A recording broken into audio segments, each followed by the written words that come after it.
Well, good morning. Welcome to my shop. I'm going to try and make a three-dimensional turkey to put on the kitchen table today. Found a nice piece of wood I'm going to use, and I'm going to start off by coating it with blue painter's tape right to the edges.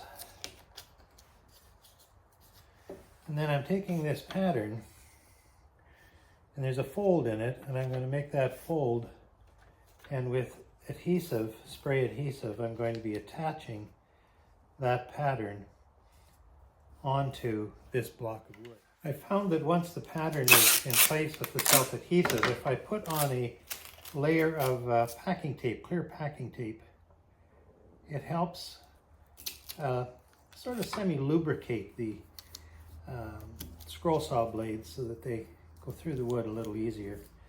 So I'm just going to attach that over top of the pattern, and then we'll get busy over at the scroll saw.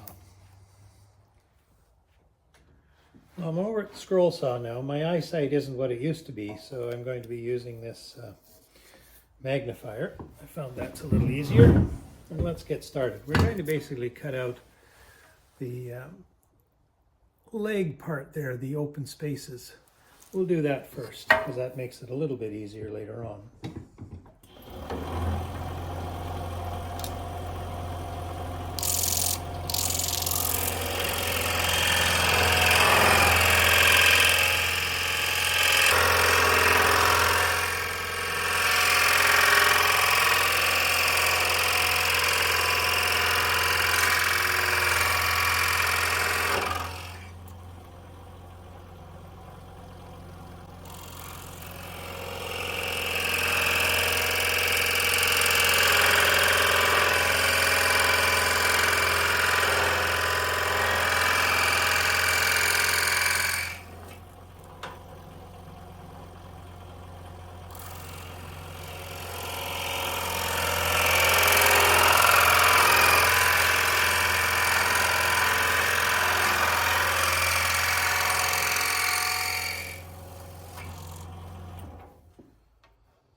Well, that seemed to work out relatively.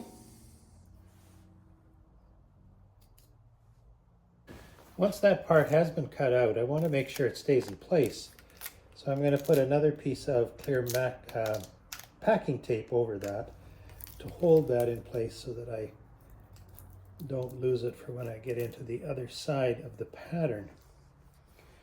Okay, now that I have cut that out and you can see the tape over top, I'm going to cut out the rest of this shape, and once again I'm going to make sure that once it's cut out it stays inside the block of wood. So I'll be taping that over again.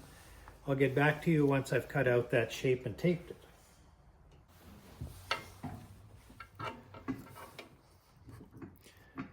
I'll let you see the last part of the cutting of the pattern.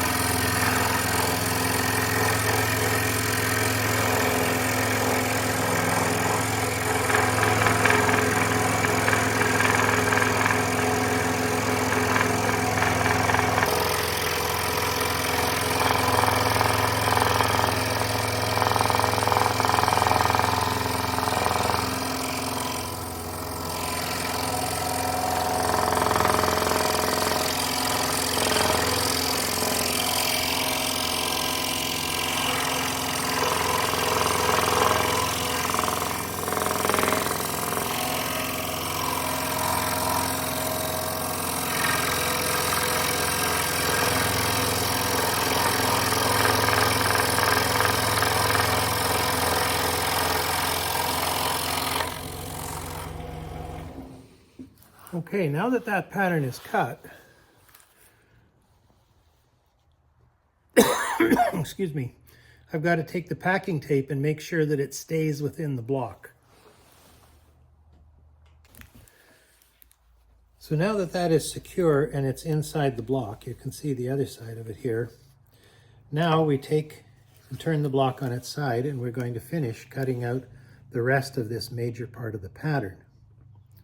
And then we'll take it all apart, and if all works out well, we should have a nice three-dimensional turkey. We'll see how it goes. We'll get back to you after I've done some cutting. So let's finish making the cuts.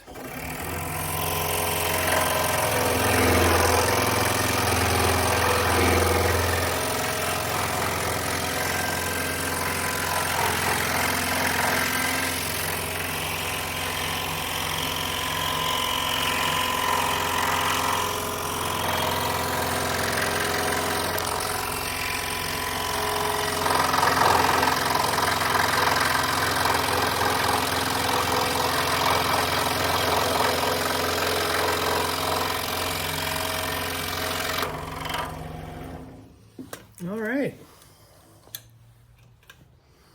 Now we should be able to take all of this stuff apart. There we go. It's really hard to take it out of this one because the neck of the turkey is so thin. You have to make sure that it stands up. So there you go. You've got a three-dimensional turkey. Nice rounded shape. Now what we have to do, of course, the turkey needs some feathers. So we have to cut the feathers out. So that'll be our next step. As I mentioned before, a turkey, what is it without feathers? So I'm going to be doing the feather part now, and in anticipation of some success with the second turkey, I'm going to make 2 of them. So I've gone through the same process, blue packing tape, spray adhesive, put on the pattern, covered it with packing tape, the clear packing tape, and now we'll get busy and cut out the 2 sets of feathers and see how they fit together. I'll come back when I'm a little bit closer to being finished. Okay, we've got all the feathers all done. Let's see how it fits together with our turkey.